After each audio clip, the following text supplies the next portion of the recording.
ଏବେ ପୁଅ କହିନି ବାପା ଆପଣ ତ ପଇସା ଦଉଛନ୍ତି ନିଜର କର୍ତ୍ତବ୍ୟ କହୁଛନ୍ତି କିନ୍ତୁ ମୋତେ ସମୟ ଦେଉନାହାନ୍ତି ନାହିଁ ମୋତେ କୋଳରେ ବସେଇ ଗେଲ କରୁନାହାନ୍ତି ମୋତେ ଜହ୍ନମାମୁଁ ଗପ କହୁନାହାନ୍ତି କେବେ ପୁଅ ଏମିତି କହିକି ମନ ଦୁଃଖ କରିଛନ୍ତି? ହଁ ହଁ ଛୋଟବେଳେ ସେ କହୁଥିଲା ଏ ଯେଉଁ ଆମର ଶୋଭନୀୟରେ ମୁଁ ଛାଡ଼ିଥିଲି କଟକରେ ଛୋଟବେଳେ ପ୍ରଥମରୁ ମୁଁ ଖାଲି ଗଲା ମାନେ ତାର ଗାର୍ଡ଼ିଆନ୍ ଡେରେ ସେ ସାଡ଼ୁ ଦୌଡ଼ିକିରି ଆସି ମୋ କାନ୍ଧରେ ଓହଳି ପଡ଼ିବ।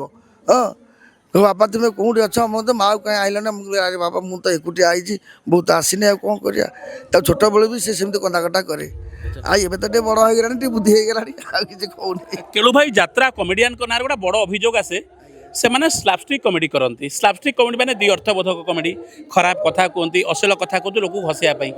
ବାସ୍ତବରେ ଯାତ୍ରା କମେଡ଼ିଆନ ମାନେ କାହିଁକି ଦୁଇ ଅର୍ଥବୋଧକ କମେଡ଼ି କରନ୍ତି? କ'ଣ ପାଇଁ ସେମାନେ କରନ୍ତି ହିଁ ସେମାନେ ଜାଣିଥିବେ। ଆମର ଯେତିକି ଡାଇରେକ୍ଟର ଦେଇଛନ୍ତି ଆମେ ସେତିକି କରିବା। ଆମେ କମେଡ଼ିଆନ ହିସାବରେ ଆଉ କେଉଁଠି ପଦେ କଥା ଲଗେଇଦେଲେ ତା ମାନେ ଆମେ ଅସଭ୍ୟ କଥା କହିବୁ ଏଇଟା ଆପଣ ଆଜୀବନ କେବେ ଦୁଇ ଅର୍ଥବୋଧକ ମୁଁ କହିନାହିଁ। ମୋ ରବି ଶତପଥୀ ମୋର ହେଲେ ଗୁରୁ ସେ ମରିଗଲେଣି ଆମ ଘର ପାଖରେ ସେ ବଡ଼ପାଳ କୁଜଙ୍କ ପାଖରେ ରବି ଶତପଥୀ ବି ଏଇ କଥା କୁହନ୍ତି ମରିଗଲା ବେଳେ ଏ କଥା ବି କହିଲେ ଯେ ମୁଁ ଅଶ୍ଳୀଳ ଭାଷା ପାଇଁ ସେ ଦରବାରରୁ ପଳେଇ ଆସିଲେ ସେ କେବେ କୁହନ୍ତି ନାହିଁ ଅଶ୍ଳୀଳ ଭାଷା। ଆମର ଇଏ ପାର୍ଟିରେ ବି ଅଶ୍ଳୀଳତା ହେଲା ମାନେ ଆମ ବାବୁ ମନା କରିବେ ନାହିଁ ଇଏ ୱାର୍ଡ଼ କାଟ।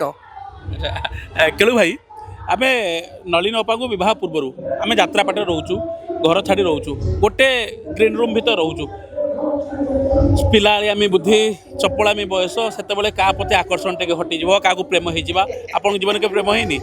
ହେଇଛି ସେ ସବୁ ସୀମିତରେ ଆଉ ନଳିନ ଅପାଙ୍କ ପୂର୍ବରୁ ଆପଣ ମଧ୍ୟ ପ୍ରେମ ହେଇଛି?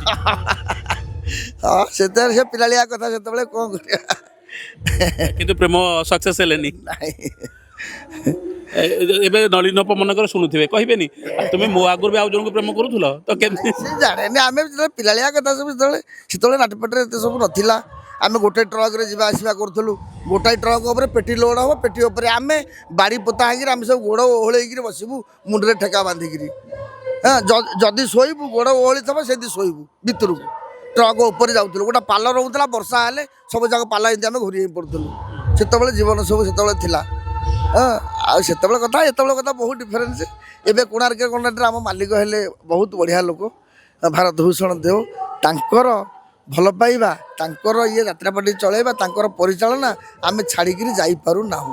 ମୁଁ ନୁହଁ ଆମର ଦୈତାରୀ ନନା ବି ସେଇଆ ଦୈତାରୀ ନନାଙ୍କର ହେଲେ 27 ବର୍ଷ ଇଏ ପାର୍ଟିରେ ମଝିରେ ଛାଡ଼ିଥିଲେ କିଛି ଦିନ ତାପରେ ପୁଣି ସେ ଲକଡାଉନ ଭିତରେ ଗୋଟେ ଇଏ ଭିତରେ ସେ 4 ମାସ ଖଣ୍ଡେ ଯାଇଥିଲେ ପାର୍ବତୀ ନା କୋଉଠି ପୁଣି ପଳେଇ ଆସିଲେ।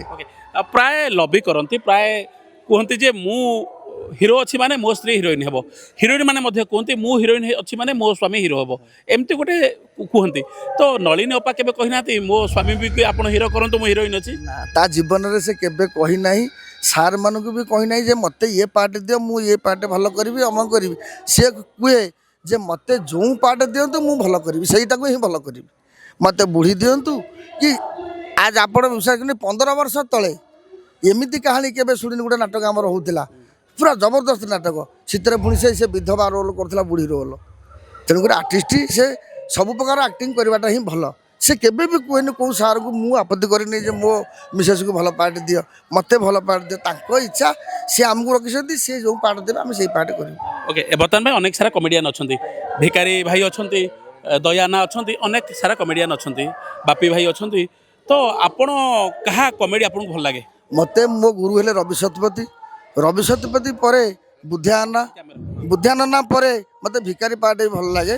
ଦୟା ବି ତାର ମାନେ ଅଶ୍ଳୀଳ କଥା କହୁ ଯାହା କୁହନ୍ତୁ ଦୟାନା ସେ ତାଙ୍କର ସେମିତି ଚାଲିଛନ୍ତି ସମସ୍ତେ ଭଲ କିଛି ଅଶ୍ଳୀଳ କଥା ଟିକେ କୁହନ୍ତୁ। ନାଇଁ ଏବେ ଟିକେ କମେଇ ଦେଇଛନ୍ତି ଆଉ କହୁନାହାନ୍ତି ବେଶୀ ସେଇ କଥାଟା କିଏ ନ ଜାଣିଛି ଆଉ ତେମେ ସେଇ କଥା ଯଦି ଡାଇରେକ୍ଟ ଏମିତି କହିବ ଲୋକ ଗ୍ରହଣ କରୁନାହାନ୍ତି ଟିକେ ଆଉ।